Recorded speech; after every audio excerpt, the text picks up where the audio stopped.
उनका दुरुपयोग करना शुरू करते हैं कि सत्संग मिल गया, हमारे अच्छे आदमियों से दोस्ती हो जाएगी, उससे हमारे काम निकलेंगे।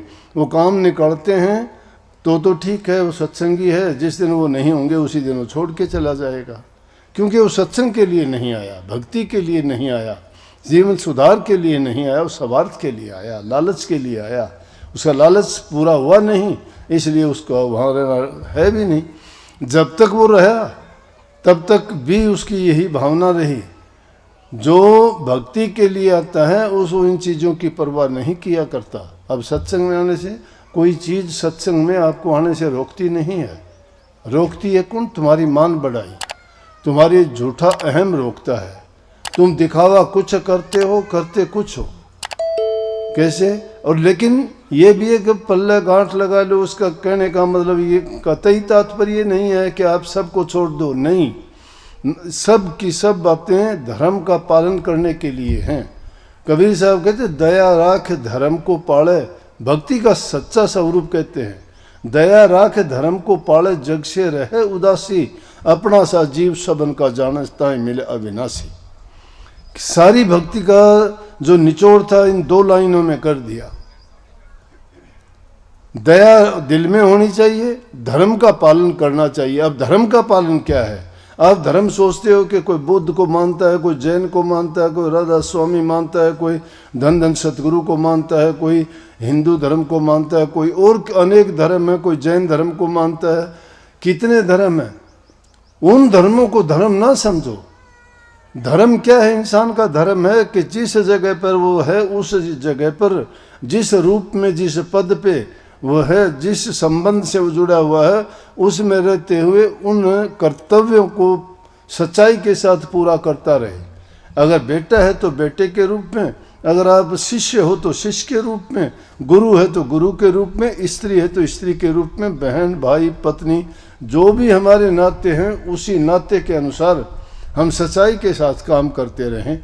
अब पुत्र है, पुत्र का धर्म बनता है माता पिता की सेवा करें, बच्चों का लालन पालन करें, उनको अच्छी शिक्षा दे, अपना व्यवसाय करे, उनका रोजी रोटी का प्रबंध करे। ये उसकी जिम्मेवारी, ये उसका धर्म बनता है। ये नहीं है कि एक इंसान ने संतान पैदा कर दी, उसको छोड़ के घर बार छोड़ के पत्नी को छोड़ दिया, बच्चों को छोड़ दिया, कमाना छोड़ दिया और घर से निकल गया और कहता मैं भक्ति करूँगा। कपड़े रंग लिए या और कोई उसने दूसरा रूप धारण कर लिया, सिर पे बाल रख लिए, दाढ़ी मूछ रख ली, गल में मालाएं डाल ली, तिलक चढ़ा लिए, उनसे कोई भक्ति नहीं हो जाती। धर्म को छोड़ दिया उसने, धर्म नहीं अपनाया है। धर्म की बात जहाँ आई है, धर्म है कि वो घर में रहते हुए, क्यों कही कबीर साहब ने, घर बैठे बनो फकीर, मन मार सूरत न लाटो।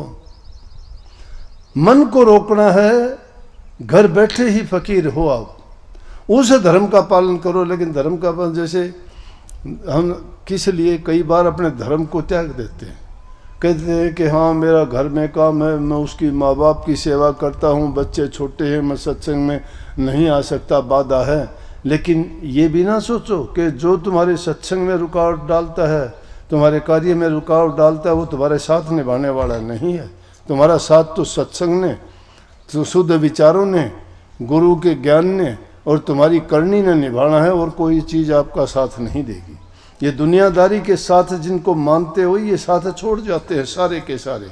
ये सभी स्वार्थ के हैं, चाहे तुम्हें कितने भी प्यारे क्यों ना हो। कहाँ प्यारे हैं? हमने ऐसे देखे हैं काफ़ी दिन, अगर जिसका कोई माँ बाप बूढ़ा बुजुर्ग हो जाता है और काफ़ी दिन वो बीमारी के कारण या लंबी उम्र के कारण खाट से हिल नहीं सकता, कुछ दिन तो देखा देखी सेवा करते हैं, लेकिन फिर जब ज़्यादा हालत ये हो जाती है तो कितने लोग मेरे पास भी आके कहते हैं जी एक काम कर दो मेरा। हाँ बोलो। मेरा कहते इसको इस पार कर दो, क्या उस पार कर दो। मतलब वो इस बात के लिए तैयार हैं कि उनके पास वो रहना नहीं चाहिए। तो उनका अगर प्यारा होता तो कोई ऐसा थोड़ा कह सकता है कि ऐसा कर दो उसका। वो कहते हैं अब तो परमात्मा इसकी जो है मिट्टी संगवा ले, उसको मिट्टी संगवाना बोल देते हैं, फिर वो मिट्टी हो जाता है। लेकिन हम जब सही मायने में जीवन जब अच्छा बीतता है, हमें खुशी मिलती है, सब कुछ उनसे प्राप्त होता है, तो हम क्या कहते हैं कि उससे प्यारा कोई है ही नहीं। कहते हैं तेरे बिना मैं जी नहीं सकता। पत्नी पति को कहती है, पति पत्नी को कहता है कि साथ जिएंगे साथ मरेंगे, तेरे बिना मैं नहीं रह सकता, बहुत प्यार करता हूँ। वो भी कहती है कि मैं तो पति के साथ ही गुजर जाऊँ। पूरा पतिव्रत धर्म दिखाती है, निभाने की कोशिश करती है, लेकिन जब मालिक ऐसा ना करे कि जुदाई का वक्त आता है तो बस वो कहाँ तक, दरवाजे की देड़ी तक साथ जाती है, उसके बाद साथ नहीं जाती। और भी यारे प्यारे शमशान घाट तक उसको अग्नि मुखार अग्नि देने तक ही जाते हैं, कोई साथ नहीं जाता। उनका वो प्यार खत्म हो जाता है वहीं पे। लेकिन ये खेल किसका है? ये काल और माया का खेल है। लेकिन जो सच्चा चीज है हमारी, वो धर्म का पालन तो हमें करना ही चाहिए और दूसरे जीवों को नहीं सताना चाहिए। दया राग धर्म को पालने की बात कही और कहते हैं अपना सा जीव सबन का जाने।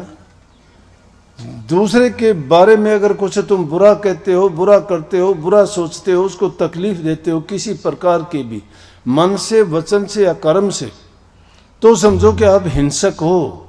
हिंसा सिर्फ यही नहीं होती कि किसी को आप शारीरिक चोट पहुंचाओ, मानसिक चोट, वैचारिक चोट, जबान से कुछ गलत बोलना भी बहुत बुरा है।